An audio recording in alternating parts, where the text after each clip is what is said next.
Shalom saudara dan saudariku terkasih. Selamat datang di channel Ayat-Ayat Kasih. Mengatakan kejujuran bisa mendatangkan akibat. Akibat yang kita dapat bisa bersifat baik maupun buruk. Ada kalanya, ketakutan yang kita miliki menghalangi kita untuk mengatakan kebenaran. Kita takut kesempatan di depan mata melayang. Kita takut anggapan orang tentang diri kita berubah. Kita juga takut citra diri kita di mata orang lain menjadi jatuh. Tapi di atas semua ketakutan-ketakutan yang kita miliki, kejujuran akan membebaskan kita, mengangkat beban kita, membuat diri kita menjadi orang yang merdeka. Sama antara apa yang kita tampilkan pada dunia dengan apa yang kita rasakan. Saat ini, saudara dan saudari terkasih, apakah ada sebuah kebenaran yang harus saudara dan saudari nyatakan? Menyatakan kebenaran tentu saja bisa menjadi sulit di kondisi tertentu. Mungkin akan ada pihak-pihak yang akan tersakiti dengan kejujuran yang kita katakan.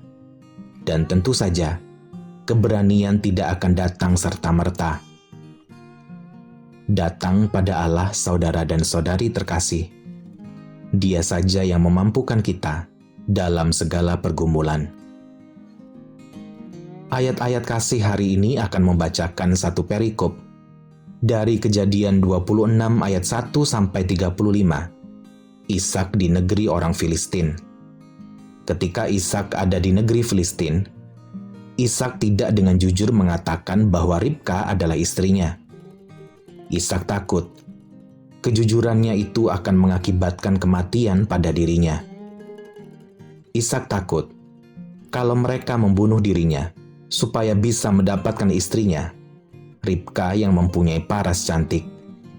Suatu hal sama seperti yang pernah dilakukan Abraham, ayahnya, ketika berada di Mesir. Pejamkan matamu, saudara dan saudariku. Atur napasmu, dan biarkan kasih Allah melalui ayat-ayat yang diilhamkan Allah pada penulis kitab Kejadian ini, ribuan tahun yang lalu, menyertai dalam tidurmu saat ini. Kejadian 26, ayat 1 sampai 35. Ishak di negeri orang Filistin. Maka timbullah kelaparan di negeri itu. Ini bukan kelaparan yang pertama yang telah terjadi dalam zaman Abraham. Sebab itu Ishak pergi ke Gerar kepada Abimelek, raja orang Filistin. Lalu Tuhan menampakkan diri kepadanya serta berfirman, "Janganlah pergi ke Mesir. Diamlah di negeri yang akan kukatakan kepadamu. Tinggallah di negeri ini sebagai orang asing. Maka aku akan menyertai engkau dan memberkati engkau. Sebab kepadamulah dan kepada keturunanmu akan kuberikan seluruh negeri ini, dan aku akan menepati sumpah yang telah kuikrarkan kepada Abraham, ayahmu. Aku akan membuat banyak keturunanmu seperti bintang di langit. Aku akan memberikan kepada keturunanmu seluruh negeri ini, dan oleh keturunanmu semua bangsa di bumi akan mendapat berkat. Karena Abraham telah mendengarkan firman-Ku dan memelihara kewajibannya kepadaku, yaitu segala perintah, ketetapan dan hukum-Ku. Jadi tinggallah Ishak di Gerar." Ketika orang-orang di tempat itu bertanya tentang istrinya, berkatalah ia, "Dia saudaraku," sebab ia takut mengatakan, "Ia istriku." Karena pikirnya, jangan-jangan aku dibunuh oleh penduduk tempat ini karena Ribka, sebab elok parasnya. Setelah beberapa lama ia ada di sana. Pada suatu kali menjenguklah Abimelek, raja orang Filistin itu dari jendela. Maka dilihatnya Ishak sedang bercumbu-cumbuan dengan Ribka, istrinya. Lalu Abimelek memanggil Ishak dan berkata, "Sesungguhnya dia istrimu. Masakan engkau berkata, 'Dia saudaraku'?" Jawab Ishak kepadanya, "Karena pikirku, jangan-jangan aku mati karena dia." Tetapi Abimelek berkata, "Apakah juga yang telah kau perbuat ini terhadap kami? Mudah sekali terjadi. Salah seorang dari bangsa ini tidur dengan istrimu, sehingga dengan demikian engkau mendatangkan kesalahan atas kami." Lalu Abimelek memberi perintah kepada seluruh bangsa itu, "Siapa yang mengganggu orang ini atau istrinya, pastilah ia akan dihukum mati." Maka menaburlah Ishak di tanah itu, dan dalam tahun itu juga ia mendapat hasil 100 kali lipat, sebab ia diberkati Tuhan. Dan orang itu menjadi kaya, bahkan kian lama kian kaya, sehingga ia menjadi sangat kaya. Ia mempunyai kumpulan kambing domba dan lembu sapi serta banyak anak buah, sehingga orang Filistin itu cemburu kepadanya. Segala sumur yang digali dalam zaman Abraham, ayahnya, oleh hamba-hamba ayahnya itu, telah ditutup oleh orang Filistin dan ditimbun dengan tanah. Lalu kata Abimelek kepada Ishak, "Pergilah dari tengah-tengah kami, sebab engkau telah menjadi jauh lebih berkuasa daripada kami." Jadi pergilah Ishak dari situ, dan berkemahlah ia di lembah Gerar, dan ia menetap di situ. Kemudian Ishak menggali kembali sumur-sumur yang digali dalam zaman Abraham, ayahnya, dan yang telah ditutup oleh orang Filistin sesudah Abraham mati. Disebutkannya lah nama sumur-sumur itu menurut nama-nama yang telah diberikan oleh ayahnya. Ketika hamba-hamba Ishak menggali di lembah itu, mereka mendapati di situ mata air yang membual-bual airnya. Lalu bertengkarlah para gembala Gerar dengan para gembala Ishak. Kata mereka, "Air ini kepunyaan kami." Dan Ishak menamai sumur itu Esek, karena mereka bertengkar dengan dia di sana. Kemudian mereka menggali sumur lain, dan mereka bertengkar juga tentang itu. Maka Ishak menamai sumur itu Sitna. Ia pindah dari situ dan menggali sumur yang lain lagi. Tetapi tentang sumur ini, mereka tidak bertengkar. Sumur ini dinamainya Rehobot, dan ia berkata, "Sekarang Tuhan telah memberikan kelonggaran kepada kita, sehingga kita dapat beranak cucu di negeri ini." Dari situ, ia pergi ke Beersheba. Lalu pada malam itu Tuhan menampakkan diri kepadanya serta berfirman, "Akulah Allah ayahmu Abraham. Janganlah takut, sebab aku menyertai engkau. Aku akan memberkati engkau dan membuat banyak keturunanmu, karena Abraham hambaku itu." Sesudah itu Ishak mendirikan mezbah di situ dan memanggil nama Tuhan. Ia memasang kemahnya di situ. Lalu hamba-hambanya menggali sumur di situ. Datanglah Abimelek dari Gerar mendapatkannya, bersama-sama dengan Ahuzat, sahabatnya, dan Pikol, kepala pasukannya. Tetapi kata Ishak kepada mereka, "Mengapa kamu datang mendapatkan aku? Bukankah kamu benci kepadaku, dan telah menyuruh aku keluar dari tanahmu?" Jawab mereka, "Kami telah melihat sendiri bahwa Tuhan menyertai engkau. Sebab itu kami berkata, baiklah kita mengadakan sumpah setia antara kami dan engkau, dan baiklah kami mengikat perjanjian dengan engkau, bahwa engkau tidak akan berbuat jahat kepada kami, seperti kami tidak mengganggu engkau, dan seperti kami semata-mata berbuat baik kepadamu, dan membiarkan engkau pergi dengan damai.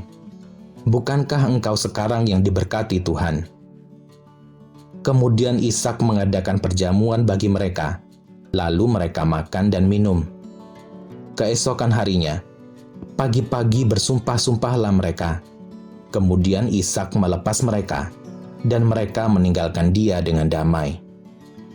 Pada hari itu datanglah hamba-hamba Ishak memberitahukan kepadanya tentang sumur yang telah digali mereka, serta berkata kepadanya, "Kami telah mendapat air." Lalu dinamainyalah sumur itu Sheba. Sebab itu nama kota itu adalah Beersheba sampai sekarang. Ketika Esau telah berumur 40 tahun, ia mengambil Yudit, anak Beri orang Het, dan Basmat, anak Elon orang Het, menjadi istrinya. Kedua perempuan itu menimbulkan kepedihan hati bagi Ishak dan bagi Ribka. Demikian firman Allah pada saat ini, saudara dan saudariku terkasih. Kasih Allah menyertaimu selalu, tak lekang oleh waktu. Amin.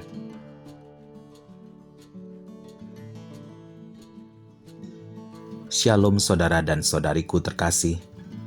Selamat datang di channel Ayat-Ayat Kasih. Dari semua hal yang kita dapat dalam kehidupan kita sebagai manusia, dari siapa kita dilahirkan bukanlah sesuatu yang bisa kita pilih. Siapa yang akan menjadi ayah dan ibu kita, siapa yang akan menjadi saudara-saudara kita, bukanlah kehendak kita sendiri untuk menentukan. Memang betul bahwa tidak setiap keluarga sempurna. Bahkan di dalam Alkitab pun, di garis keturunan Abraham misalnya, orang yang diberkati dan berkenan di hadapan Allah, kita melihat keluarga-keluarga yang berkonflik, menunjukkan amarah, kecemburuan dan kasih sayang yang terbagi-bagi. Saudara dan saudari terkasih, tidak ada keluarga yang sempurna. Tidak ada orang tua maupun saudara yang 100% sempurna.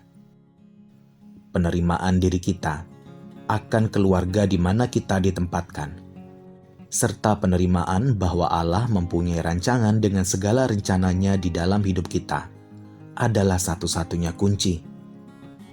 Ketika kita merasa diperlakukan dengan tidak adil, tidak seperti layaknya keluarga, meskipun pahit kenyataannya, tapi Allah mau kita menerima kasih di dalam rancangannya. Siapkan dirimu, saudara dan saudari terkasih. Siapkan hati dan resap-resapkan salah satu kisah dalam rangkaian karya penebusan Allah bagi kita, manusia.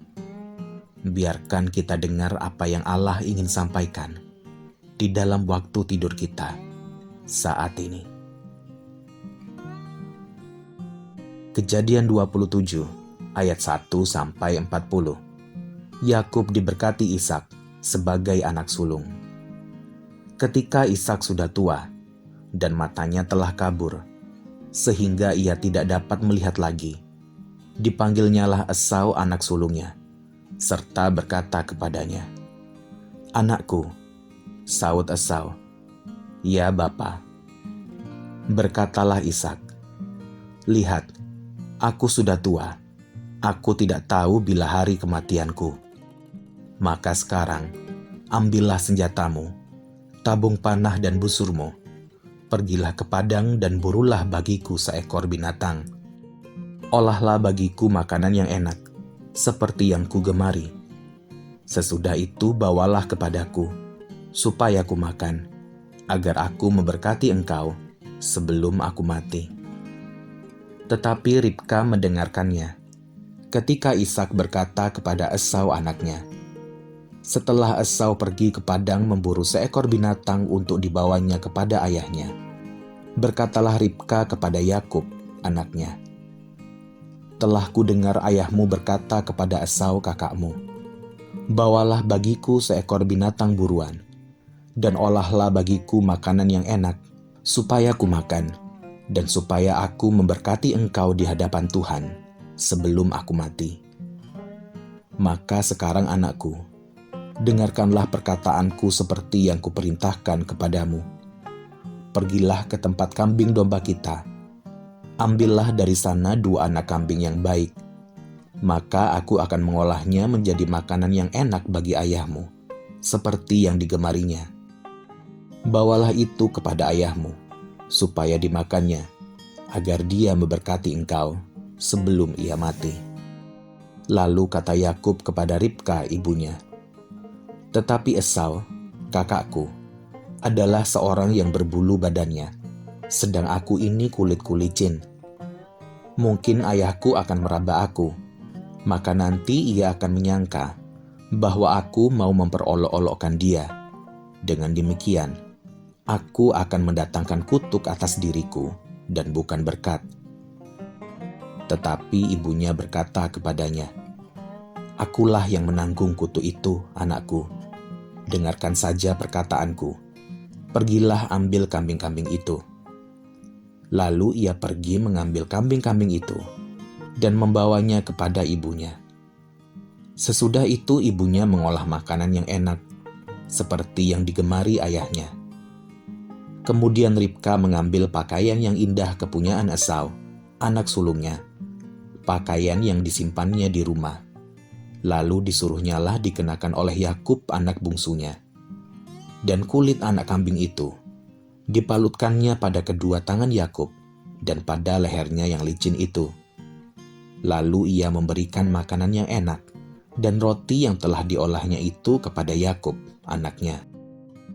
Demikianlah Yakub masuk ke tempat ayahnya serta berkata, "Bapa," sahut ayahnya. "Ya anakku, siapakah engkau?" Kata Yakub kepada ayahnya, "Akulah Esau, anak sulungmu. Telah kulakukan seperti yang bapa katakan kepadaku. Bangunlah, duduklah dan makanlah daging buruan masakanku ini, agar bapa memberkati aku." Lalu Ishak berkata kepada anaknya itu, "Lekas juga engkau mendapatnya, anakku." Jawabnya, "Karena Tuhan, Allahmu, membuat aku mencapai tujuanku." Lalu kata Ishak kepada Yakub, "Datanglah mendekat, anakku, supaya aku meraba engkau, apakah engkau ini anakku Esau atau bukan." Maka Yakub mendekati Ishak ayahnya, dan ayahnya itu merabanya serta berkata, "Kalau suara, suara Yakub, kalau tangan, tangan Esau." Jadi Ishak tidak mengenal dia, karena tangannya berbulu seperti tangan Esau kakaknya. Ishak hendak memberkati dia. Tetapi ia masih bertanya, "Benarkah engkau ini anakku Esau?" Jawabnya, "Iya." Lalu berkatalah Ishak, "Dekatkanlah makanan itu kepadaku, supaya aku makan daging buruan masakan anakku, agar aku memberkati engkau." Jadi didekatkannyalah makanan itu kepada ayahnya, lalu ia makan. Dibawanya juga anggur kepadanya, lalu ia minum. Berkatalah Ishak, ayahnya kepadanya, "Datanglah dekat-dekat, dan ciumlah aku, anakku." Lalu datanglah Yakub dekat-dekat, dan diciumnyalah ayahnya. Ketika Ishak mencium bau pakaian Yakub, diberkatinyalah dia, katanya, "Sesungguhnya bau anakku adalah sebagai bau padang yang diberkati Tuhan. Allah akan memberikan kepadamu embun yang dari langit, dan tanah-tanah gemuk di bumi, dan gandum serta anggur berlimpah-limpah. Bangsa-bangsa akan takluk kepadamu, dan suku-suku bangsa akan sujud kepadamu. Jadilah tuan atas saudara-saudaramu, dan anak-anak ibumu akan sujud kepadamu. Siapa yang mengutuk engkau, terkutuklah ia, dan siapa yang memberkati engkau, diberkatilah ia." Setelah Ishak selesai memberkati Yakub, dan baru saja Yakub keluar meninggalkan Ishak ayahnya, pulanglah Esau kakaknya dari berburu. Ia juga menyediakan makanan yang enak, lalu membawanya kepada ayahnya. Katanya kepada ayahnya, "Bapa, bangunlah dan makan daging buruan masakan anakmu, agar engkau memberkati aku." Tetapi kata Ishak ayahnya kepadanya, "Siapakah engkau ini?" Sahutnya, "Akulah anakmu, anak sulungmu, Esau." Lalu terkejutlah Ishak dengan sangat serta berkata, "Siapakah gerangan dia yang memburu binatang itu dan yang telah membawanya kepadaku? Aku telah memakan semuanya sebelum engkau datang, dan telah memberkati dia, dan dia akan tetap orang yang diberkati." Sesudah Esau mendengar perkataan ayahnya itu, meraung-raunglah ia dengan sangat keras dalam kepedihan hatinya serta berkata kepada ayahnya, "Berkatilah aku ini juga, ya Bapa." Jawab ayahnya, adikmu telah datang dengan tipu daya dan telah merampas berkat yang untukmu itu." Kata Esau, "Bukankah tepat namanya Yakub? Karena ia telah 2 kali menipu aku. Hak kesulunganku telah dirampasnya, dan sekarang dirampasnya pula berkat yang untukku." Lalu katanya, "Apakah Bapa tidak mempunyai berkat lain bagiku?" Lalu Ishak menjawab Esau katanya, "Sesungguhnya telah kuangkat dia menjadi tuan atas engkau, dan segala saudaranya telah kuberikan kepadanya menjadi hambanya, dan telah kubekali dia dengan gandum dan anggur. Maka kepadamu, apalagi yang dapat kuperbuat, ya anakku?" Kata Esau kepada ayahnya, "Hanya berkat yang satu itukah ada padamu, ya Bapa? Berkatilah aku ini juga, ya Bapa." Dan dengan suara keras menangislah Esau. Lalu Ishak ayahnya menjawabnya, "Sesungguhnya tempat kediamanmu akan jauh dari tanah-tanah gemuk di bumi, dan jauh dari embun dari langit di atas. Engkau akan hidup dari pedangmu, dan engkau akan menjadi hamba adikmu. Tetapi akan terjadi kelak, apabila engkau berusaha sungguh-sungguh, maka engkau akan melemparkan kuk itu dari tengkukmu." Kejadian 27 ayat 41-46. Yakub lari ke Mesopotamia. Esau menaruh dendam kepada Yakub karena berkat yang telah diberikan oleh ayahnya kepadanya. Lalu ia berkata kepada dirinya sendiri, "Hari-hari berkabung karena kematian ayahku itu tidak akan lama lagi. Pada waktu itulah Yakub adikku akan kubunuh." Ketika diberitahukan perkataan Esau, anak sulungnya itu kepada Ribka, maka disuruhnyalah memanggil Yakub, anak bungsunya, lalu berkata kepadanya, "Esau kakakmu bermaksud membalas dendam membunuh engkau. Jadi sekarang anakku, dengarkanlah perkataanku. Bersiaplah engkau dan larilah kepada Laban saudaraku, ke Haran, dan tinggallah padanya beberapa waktu lamanya, sampai kegeraman dan kemarahan kakakmu itu surut daripadamu, dan ia lupa apa yang telah engkau perbuat kepadanya. Kemudian aku akan menyuruh orang menjemput engkau dari situ.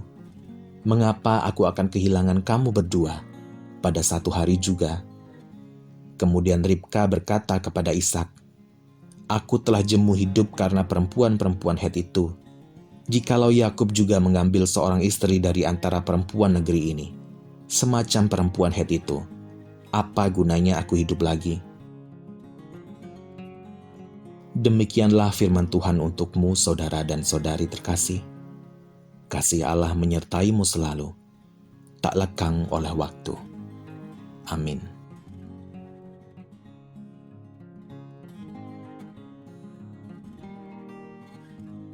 Shalom saudara dan saudariku terkasih. Selamat datang di channel Ayat-Ayat Kasih.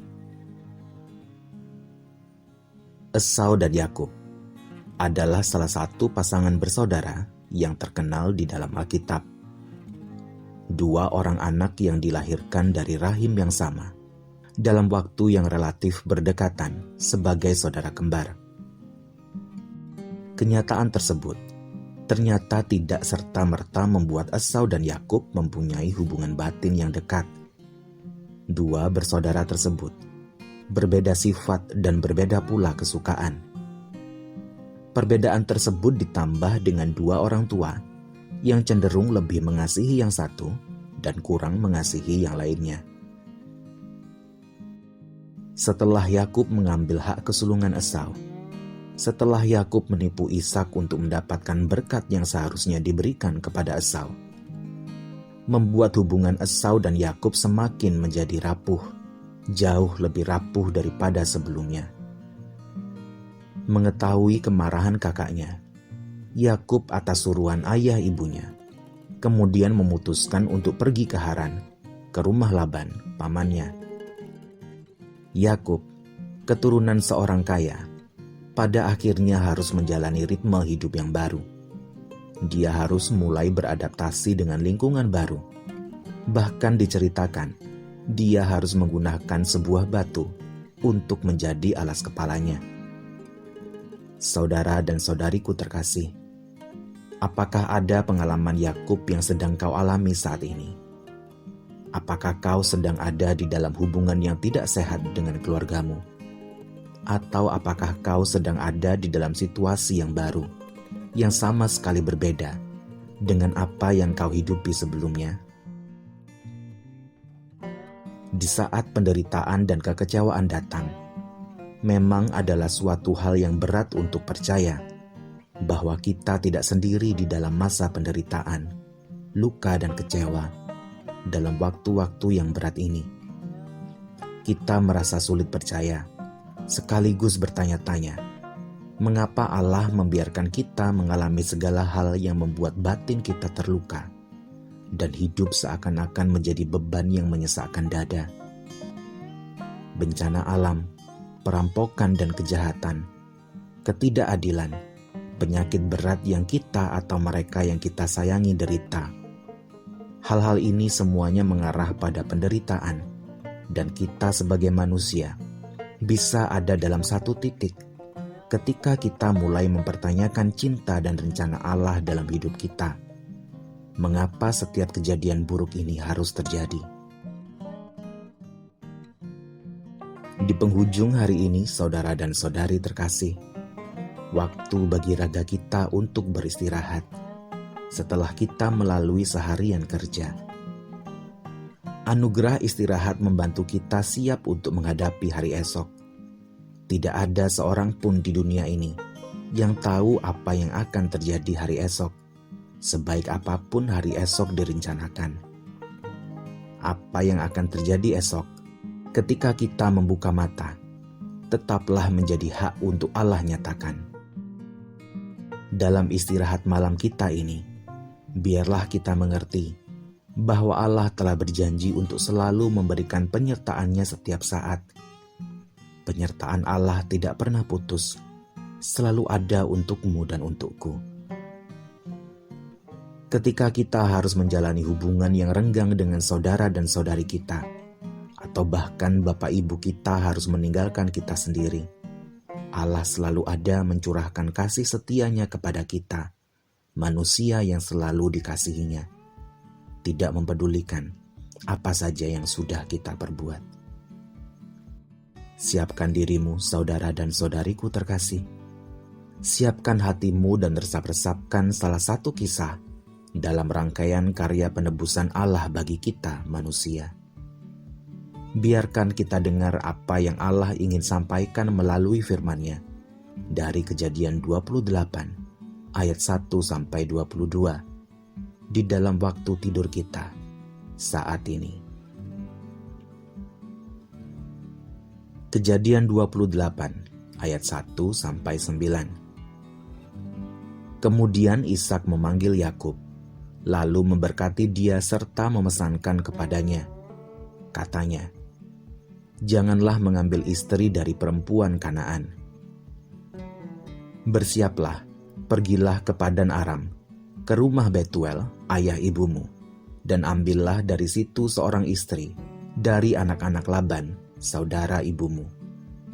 Moga-moga Allah yang Maha Kuasa memberkati engkau, membuat engkau beranak cucu, dan membuat engkau menjadi banyak, sehingga engkau menjadi sekumpulan bangsa-bangsa.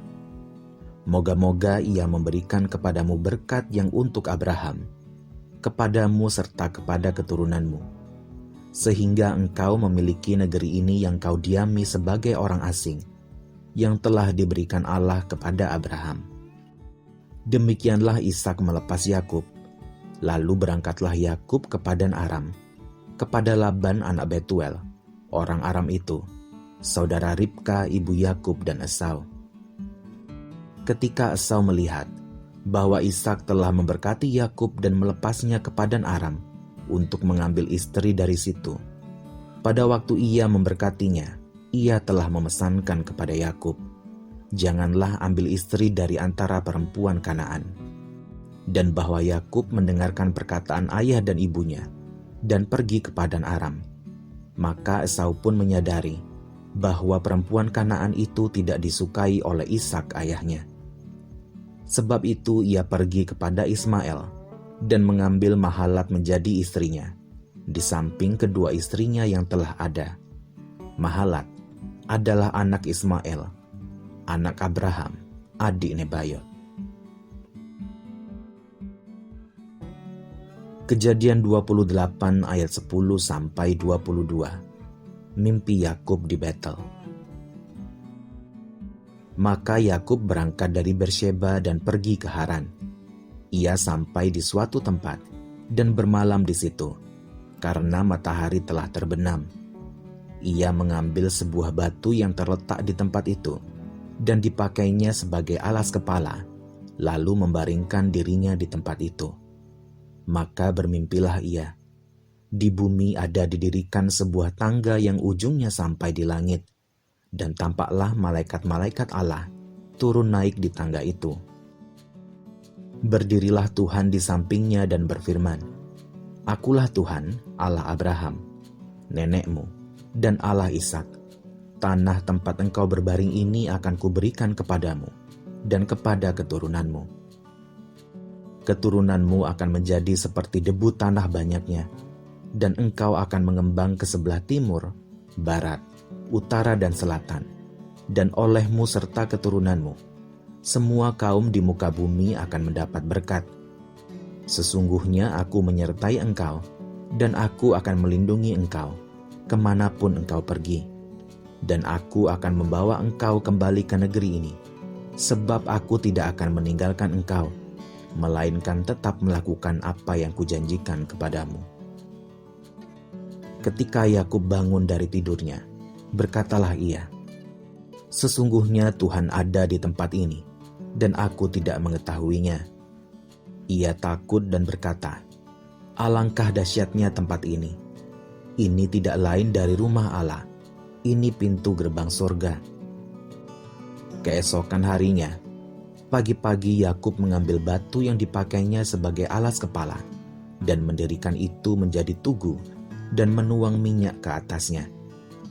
Ia menamai tempat itu Betel. Dahulu, nama kota itu Luz.